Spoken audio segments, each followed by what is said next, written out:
ಸ್ವಾಭಿಮಾನಿ ನ್ಯೂಸ್ಗೆ ಸ್ವಾಗತ. ಇಂದಿನ ಪ್ರಮುಖ ಸುದ್ದಿಗಳು. ಅರೆರೆ, ಈ ಪುಟಾಣಿಗಳು ತಾವು ಆಟವಾಡಲು ಜಾಗವನ್ನು ಸ್ವಚ್ಛ ಮಾಡುತ್ತಿದ್ದಾರೆ. ಸಾಗರ ನಗರಸಭೆಯ ಈ ರಸ್ತೆ ಸ್ವಚ್ಛ ಮಾಡದೆ ಜನ ಓಡಾಡುವುದೇ ಕಡಿಮೆಯಾಗಿದೆ. ಆದರೆ ಈ ಪುಟಾಣಿಗಳ ಸ್ವಚ್ಛತೆ ಕಾರ್ಯ ನೋಡಿದರೆ ನಮ್ಮ ಸಾಗರ ನಗರಸಭೆಯ ಅಧಿಕಾರಿಗಳಿಗೆ ಈಗಲಾದರೂ ಜ್ಞಾನೋದಯವಾಗಬಹುದೇನೋ.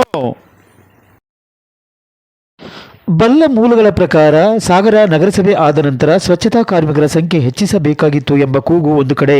ಇಂತಹ ಪರಿಸ್ಥಿತಿಯಲ್ಲಿ ಸಾಗರದ ಗಾಂಧಿನಗರ, ವಿಜಯನಗರ ಮತ್ತು ಇಂಡಸ್ಟ್ರಿಯಲ್ ಏರಿಯಾಗಳಲ್ಲಿ ಸ್ವಚ್ಛತೆ ಮಾಡದೆ ಎಷ್ಟೋ ದಿನಗಳಾಗಿವೆ ಎಂಬ ಮಾತು ಕೇಳಿಬರುತ್ತಿದೆ.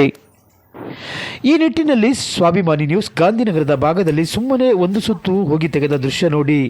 ಅದೇ ಸಂದರ್ಭದಲ್ಲಿ ಈ ಪುಟಾಣಿಗಳು ತಾವು ಆಟವಾಡಲು ಜಾಗ ಸ್ವಚ್ಛತಾ ಮಾಡುತ್ತಿರುವ ದೃಶ್ಯ ಕಂಡು ಬಂದಿದ್ದು ನಿಜಕ್ಕೂ ಮೆಚ್ಚುಗೆ ವ್ಯಕ್ತವಾಗಿದೆ. ರಾಜಕೀಯ ಲಾಭಕ್ಕಾಗಿ ಸ್ವಚ್ಛತಾ ಆಂದೋಲನದ ಹೆಸರಿನಲ್ಲಿ ಪೋಸು ಕೊಟ್ಟ ರಾಜಕಾರಣಿಗಳು ಎಲ್ಲಿ ಅಡಗಿದ್ದಾರೋ ಗೊತ್ತಿಲ್ಲ. ಸಾಗರ ಸ್ವಚ್ಛ ಸುಂದರವಾಗಿಸಲು ಮತ್ತೊಮ್ಮೆ ಸ್ವಚ್ಛತೆಗೆ ಇಳಿಯಬಹುದಲ್ಲವೇ? ಇಲ್ಲದಿದ್ದರೆ ನಿಮ್ಮದೆಲ್ಲವೂ ನಾಟಕವೆಂಬುದು ಬಿಂಬಿತವಾಗುವುದಿಲ್ಲವೇ? ಇನ್ನಾದರೂ ಸಾಗರ ಗಬ್ಬು ನಾರುವ ಮೊದಲು ಆಗಾಗ ಸ್ವಚ್ಛತಾ ಆಂದೋಲನ ಮಾಡಿ ನಿಮ್ಮ ಮಾತನ್ನು ಉಳಿಸಿಕೊಳ್ಳಿ. ಈ ಕೂಡಲೇ ಸಾಗರ ನಗರಸಭೆಯ ಗಮನಕ್ಕೆ ತನ್ನಿ. ಈ ಭಾಗದ ಜನಪ್ರತಿನಿಧಿಗಳೇ ಏನಂತೀರಿ? ಈಗಲಾದರೂ ಸ್ವಚ್ಛಗೊಳಿಸುವಿರಾ?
ಅಗ್ರಹಾರದಿಂದ ಮಂಡಕ್ಕಿ ಬಟ್ಟಿಗೆ ಹೋಗುವ ರಸ್ತೆ ಹಾಗೂ ಚರಂಡಿ.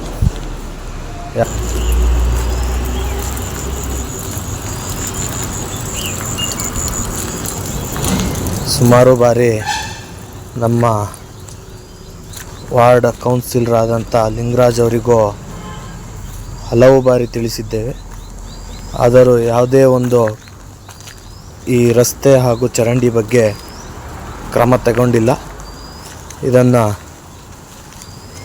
ಜನರಿಗೆ ಭಾರಿ ತೊಂದರೆ ಆಗುತ್ತಿದೆ ಈ ಚರಂಡಿ ಹಾಗೂ ರಸ್ತೆಯಿಂದ ಓಡಾಡಲಿಕ್ಕೆ. ಆದಷ್ಟು ಬೇಗ ಈ ಚರಂಡಿ ಹಾಗೂ ರಸ್ತೆಯನ್ನು ಸರಿಪಡಿಸಿಕೊಡಬೇಕಾಗಿ ತಮ್ಮಲ್ಲಿ ವಿನಂತಿಸಿಕೊಳ್ಳುತ್ತೇನೆ.